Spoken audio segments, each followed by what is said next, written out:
Nous arrivons à présent au chapitre 4. Nous allons faire ce que nous avons fait au chapitre précédent pour les circuits RC et pour les circuits RL. Nous allons le faire à présent pour les circuits RLC, en tout cas pour l'association en série des trois composants R, L et C. Et donc nous allons regarder le régime transitoire, c'est-à-dire que nous allons alimenter la cellule RLC avec une tension qui vaudra successivement 5 volts pour la charge, puis 0 volts pour la décharge. Donc cette fois-ci, bien sûr, ça se complique un petit peu, mais la méthode générale va tout de même être identique. Et pour commencer proprement, nous allons d'abord établir ce qu'on appelle l'équation canonique. Alors l'équation canonique, parce que cette problématique du circuit RLC en régime transitoire, en réalité, on va la retrouver dans bien d'autres domaines de la physique, puisque nous allons aboutir à une équation différentielle du second ordre, qui va être typique de tout ce qui est régime oscillatoire. Et ça, on l'a donc en électricité ici, mais aussi en mécanique, voire encore dans d'autres types de branches de la physique. Donc, l'équation canonique va résulter de l'écriture de la loi des mailles pour le circuit dans lequel on a mis une source de tension grand E, en série avec une inductance aux bornes de laquelle on a une tension UL égale LDI sur dt, une résistance aux bornes de laquelle on a une tension RI, et une capacité ou un condensateur aux bornes duquel on a une tension UC qui vaut Q sur C. Et puisque vous voyez que j'ai mis toutes les tensions ici avec des lois courant-tension qui correspondent au régime ou à la convention récepteur, ça veut dire que le courant I est orienté sortant du générateur, ce qui est plutôt intuitivement assez facile à comprendre. La loi des mailles, il y a une seule maille, donc c'est pas compliqué, résulte en fait de l'égalité des trois tensions au bord des trois composants L, R et C. La somme de ces trois tensions va être égale à grand E, c'est une application de la loi des mailles, avec un membre de gauche et un membre de droite. Alors en fait ici, on commence donc dans le membre de gauche, on met les trois tensions dans lesquelles il y a des relations courant-tension pour chacun des composants. Et puis dans le membre de droite, on met grand E qui est la tension au bord du générateur. C'est donc là, voilà, on peut faire le rappel encore, les relations courant-tension. I égale C DUC sur DT, c'est la relation courant-tension pour le condensateur. Et on a U égale L DI sur DT pour l'inductance, tandis que pour le conducteur ohmique, bien sûr, c'est U égale RI. Alors ce qu'on va faire ensuite, donc c'est remplacer DI sur DT par C fois D2UC sur DT2, puisque I est proportionnel à une dérivée du premier ordre de la tension U, et du coup, DI sur DT, ça devient une dérivée du second ordre. Donc en fait, on remplace I par C DUC sur DT, et vous obtenez l'équation différentielle qui est ici encadrée en rouge.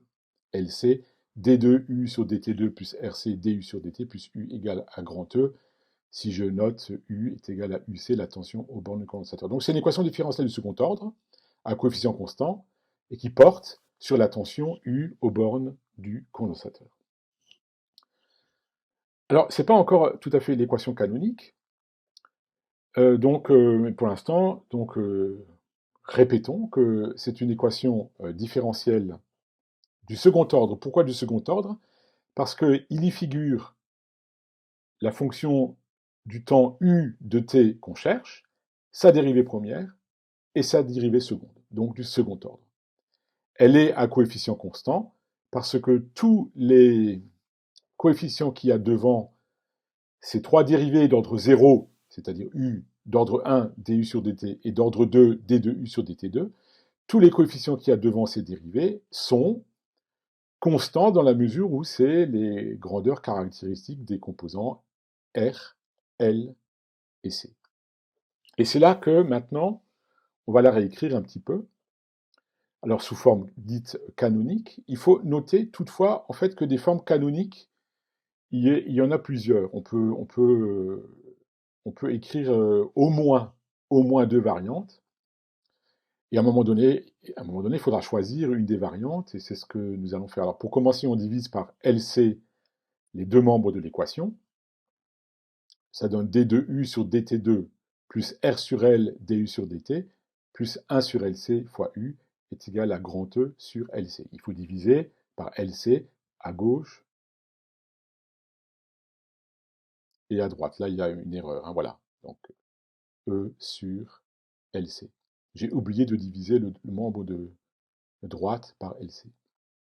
Alors, je répète, il existe plusieurs variantes de forme canonique. Il y en a au moins deux. Vous regarderez ça dans la littérature. Mais nous, bien sûr, il faudra bien qu'on fasse un choix. Alors, la première forme, vous voyez que on l'écrit d2u sur dt2 plus 2 gamma oméga 0 fois du sur dt plus oméga 0 carré fois u égale à grand E. Alors, toujours grand E sur LC, hein, parce que de toute façon, l'équation n'est pas homogène s'il n'y a pas le E sur LC, puisque d2u sur dt2, c'est des volts par seconde carré. Dans la deuxième forme canonique, vous constatez que le coefficient qui est devant du sur dt devient oméga 0 sur q. Donc fois du sur dt, et puis ensuite plus oméga 0 carré fois u est égal à E sur LC aussi. Alors en fait, c'est cette deuxième forme que nous allons plutôt utiliser. Mais je vous recommande quand même de jeter un petit peu un coup d'œil sur la littérature de la première forme canonique, parce que peut-être dans certaines situations, c'est plus intéressant de travailler avec la première forme. Mais peu importe. Bon, nous, on ne peut pas faire les deux, ça prendrait trop de temps.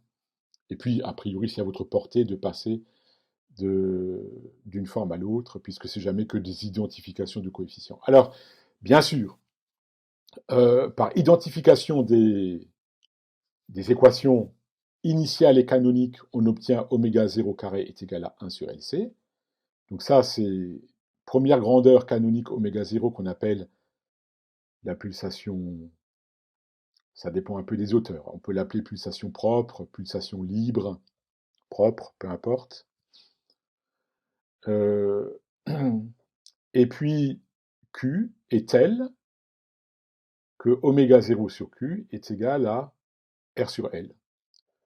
Si on introduit oméga 0 qui est donné par 1 sur racine de LC depuis l'équation précédente, dans cette dernière égalité, ça fait Q est égal à L oméga 0 sur R. Et cette quantité Q, on l'appelle donc facteur de qualité. Donc si je remplace oméga 0 par 1 sur racine de LC, on obtient tout calcul fait. Q est égal à 1 sur R que multiplie racine de L sur C. Ça veut dire que dès lors que vous connaissez vos trois valeurs de composants, eh bien, vous avez, donc RLC, vous avez la valeur du facteur de qualité. Voilà, donc je les encadre en rouge, ces deux relations qui vous donnent les coefficients caractéristiques de la forme canonique, oméga 0 et Q. Mais bon, a priori, je pense que c'est plus intéressant de retenir l'équation canonique plutôt que les valeurs, oméga 0 et Q, qu'on peut facilement retrouver. Donc retenez plutôt l'équation différentielle sous forme canonique, d2u sur dt2 plus oméga 0 sur q du sur dt plus oméga 0 carré u est égal à E sur LC.